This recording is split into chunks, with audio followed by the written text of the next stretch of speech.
some experts and some specialists. And right in the early days of the lockdown, one of them told me, and which struck in my mind, which he said that, look, realize that the moment you apply a full lockdown, you're changing the nature of the disease. You're Right. moving from a non-fatal disease to a fatal disease in the minds of people. And once Right. you've done that, then to reverse that, that is going to take significant amount of time, and it's going to take a lot of effort. Right. And he also said that, look, don't view the lockdown as a on-off switch. It's not going to be an on-off switch, because once you have moved into a lockdown, switching it off again, it's not going to be easy. It's going to be extremely Right. complicated. I liked your point about we looked west and not east. Why do you think we looked west?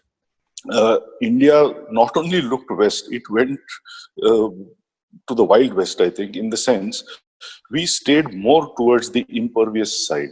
We tried to implement a hard lockdown, but which was still porous. So I think we have ended up with the worst of both worlds.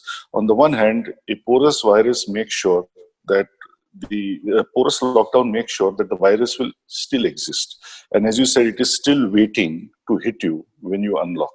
So you have not solved that problem. But you have definitely decimated the economy. You flattened the wrong curve. It's not the infection curve, it's the GDP curve.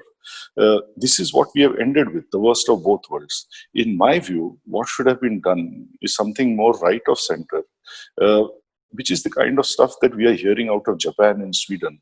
Um, and people, when they hear about this in terms of being articulated as herd immunity, tend to think that herd immunity means, let the vulnerable die.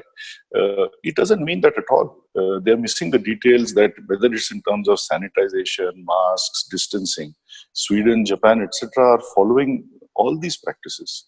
But they are not trying to go further into the unproductive zone, as you said, and make something that is relatively benign and manageable appear to be fatal and beyond control.